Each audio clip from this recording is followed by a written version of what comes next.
I trust you're doing well. I'm Ethan Tashobia. You're watching RwandaTV News live from Kigali. Dr. Matshidiso Rebecca Moeti, the World Health Organization Regional Director for Africa, has commended Rwanda's stance on the fight against COVID-19, currently one of the first countries to receive 320,000 doses of the Pfizer biotech vaccine this February. She made the remarks in a virtual conference this Thursday. Innocent Mugabo tells us more. It is a conference that brought together the World Health Organization Regional Director for Africa, Dr. Matshidiso Rebecca Moeti, Rwanda's Minister of Health, Dr. Daniel Ngamije, and Malawi's Minister of Health, Kandondo Chiponda, where they talked about how Africa is prepared to deliver COVID-19 vaccines to its population. The WHO Regional Director for Africa, Dr. Matshidiso Moeti, says that Rwanda is one of the 4 countries to receive 320,000 doses of Pfizer biotech vaccine. Apart from Rwanda, other countries are Cape Verde, South Africa and Tunisia.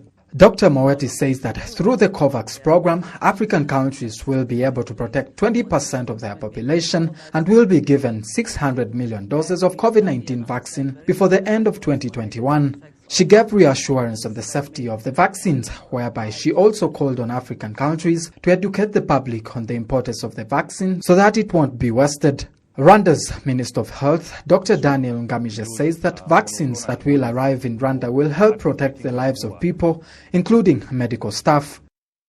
So we are really happy that at least we'll be able to vaccinate those frontline workers, nurses, doctors, community health workers, and other people involved in enforcement of COVID-19 measures.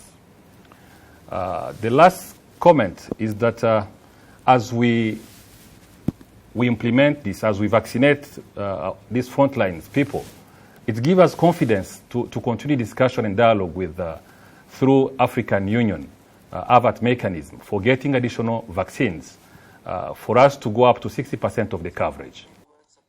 In this conference, Rwanda pointed out that some of the things that helped the country cope with the COVID-19 pandemic include the existence of good governance that does its best to protect the lives of its people, sustainable health system, and innovation such as using robotic technology and the wearing of tracker devices for COVID-19 patients in home-based care. On the part of citizens, they find this the right time for Rwanda to take the vaccine step in its fight against the COVID-19 pandemic. When the vaccine reaches here, we shall have got an everlasting solution to this pandemic. COVID-19 is a complicated pandemic, that is to say in terms of prevention. So it is a common benefit for us citizens to get the vaccine. This vaccine will help me not contract coronavirus, to continue my life as I used before. This pandemic is of economic, health, and general concern because many things have come to a standstill. By the end of this month, 90 million doses of COVID-19 vaccines will have been delivered to the African continent, according to the World Health Organization Regional Office for Africa. The doses will help African countries protect 3% of their population in the first quarter of 2021. The African continent currently has 3.5 million cases of COVID-19. Of these, more than 3 million were treated and more than 92,000 killed by the virus. Innocent Mugabo, RTV News. Thank you, Innocent, for that report. Moving on, this Thursday, Rwanda joined the rest of the world to mark the International Day Against Cancer. The First Lady of Rwanda, Jeannette Kagame, urged leaders to educate global communities about the healthy lifestyles as part of the ways to control cancer. We have more. Sawia Nyirangabe is a breast cancer survivor. Just 2 months ago, she built the monster out of her body. She says that early detection and treatment helped her to beat breast cancer, a disease that has claimed millions of lives globally. In general, we are accustomed to the fact that when you hear about cancer, you feel that the next thing is death. Because even in my family, it was difficult to come to terms with a medical diagnosis. But all that is changing. For me, it has been successful because in Rwanda, we have advanced medical care. The Rwandan government has stepped up its effort to fight the disease, including the construction of Butaro Cancer Center of Excellence, located in Northern Province, which offers spectrum of diagnostic oncology and cancer treatment services. During a virtual event to mark the International Day Against Cancer, the Minister of State in the Ministry of Health, Dr. Munga Tarsis, assured that Rwanda will never give up on its plan to eradicate the disease, also calling for everyone's responsibility in this struggle. To fight against cancer is an issue of everyone. Let us all work together, hands in hand, to provide solution to this ever-growing burden of cancer disease. Our time to act is now. This year, the celebration of World Cancer Day comes in the middle of COVID-19 pandemic with a negative impact on different cancer prevention and control activities and the other health programs in general. Let us take this pandemic as a wake-up call to innovate and adopt our strategy in the fighting against cancer disease. Patients with cancer need our support today than before. The First Lady of Rwanda, Jeannette Kagame, through a tweet, urged leaders to educate global communities about healthy lifestyles as part of the ways to fight cancer. Let us remember that behind global cancer statistics is a mother, a father, a sibling, or a child whose life will never be the same again after their diagnosis. On this World Cancer Day, let us pledge to continue educating our people the importance of living healthy lifestyles, which include regular medical checkups, in order for our communities to receive necessary treatment in time.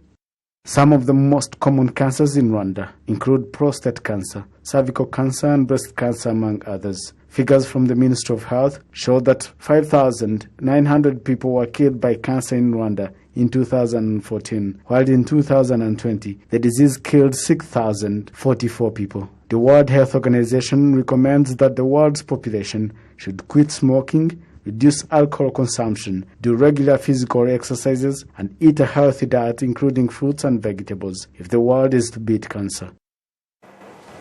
Such a monster. I encourage all of us to indeed live healthy lifestyles to beat cancer.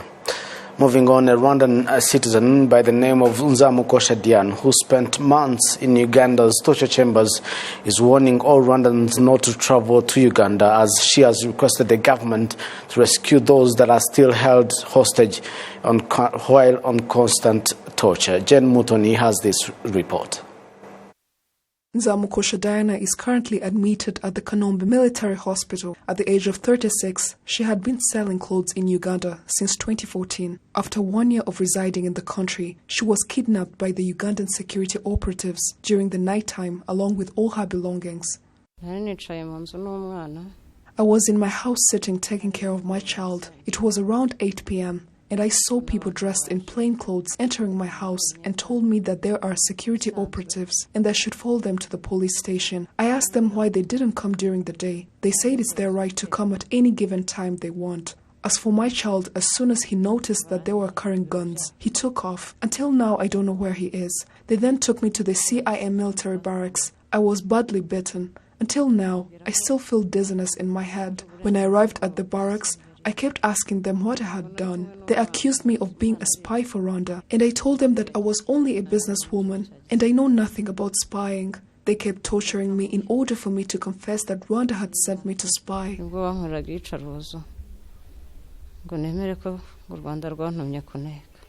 Until now, Nzamukosha Diana does not know where her 13-year-old child is. She calls on the government of Rwanda to help rescue other Rwandans she left in Uganda's detention facilities. She also requests for support because all her properties were confiscated. Some Rwandans are still there. They need to be rescued because getting out of there is not easy. The reason I was able to get out was because as they came to take me, I had refused to get out of my house, and instead I yelled for help from the neighbors. When they saw everyone was watching, they decided not to kill me. Once they take you with no one to witness, they then kill you. Any Rwandan that would see my current situation wouldn't wish to go to Uganda. I don't know how I'm going to survive after this. I'm requesting the government of Rwanda for support.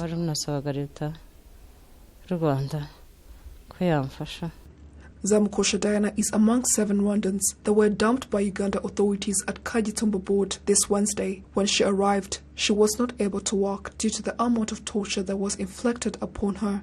She is currently receiving treatment at the Kanombe Military Hospital. Jane Mutoni reporting for RTV. Sad story there. Moving on, cancer patients in Butaro Hospital are happy with the constant treatment and palliative care they are receiving on a daily basis, even though they are in the final stages of their lives. They say that services are impressive and are provided free of charge. Jen Mutoni has this report.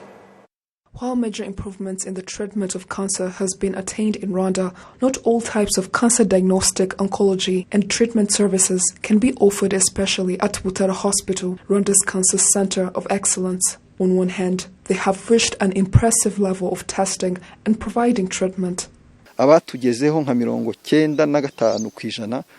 We first performed diagnostic for cancer patients coming from different hospitals. This form of diagnostic is carried out by taking a tiny piece of organ which helps to identify the presence of cancer, and we proceed to treat them. The most common type of cancer we've received so far is breast cancer for women and intestinal cancer, while in children there's blood cancer, bone cancer and soft tissue sarcoma. We treat all types of cancers that I've mentioned and many more. Cancer patients in Butaro Hospital say they have been receiving good services and treatment. They say it's usually difficult for a patient to accept his or her condition, but due to the services provided at Butaro Hospital, one is able to have hope of living, thanking the hospital for the good services. Some patients have been healed from cancer as a result of the treatment from the doctors, and they have been discharged. So people that say that cancer means death, I think it's out of ignorance. They should have hope and know that with proper medication or treatment, one can withstand cancer. It is important for them to go to the hospital and receive treatment, because even myself, from the minute I was admitted in the hospital, I felt hope that one day I shall heal as well. In order to avoid any sort of disruption in the cancer treatment process during the COVID-19 pandemic, certain measures have been taken to ensure that cancer patients are well treated, as explained by Dr. Sekagabo Raymond, in charge of treatment at Butaro Hospital. We pick our cancer patients up from their homes because it is extremely important for each patient not to miss his or her appointment for chemotherapy, which is why we took the initiative to get cars, put in enough fuel, and get doctors to ensure that treatment is well provided without any hindrances. This year's World Cancer theme, led by the Union of International Cancer Control, encourages every person in the world to avoid things that cause cancer, including smoking, too much alcohol, and instead do more sports plus eating a balanced diet consisting of grains and fruits. According to the statistics by the World Health Organization, the number of cancer victims in the year of 2000 was 10 million, while in 2020, victims have increased to 20 million. This shows that victims have multiplied by 2-fold in a span of 10 years. Currently, 1 out of 5 people in the world has a possibility of suffering from cancer. According to the WHO, breast cancer is at a rate of 12%, throat cancer at 11%, intestinal cancer at 10%, and lastly, prostate cancer at 7%. Jane Mutoni reporting for RTV.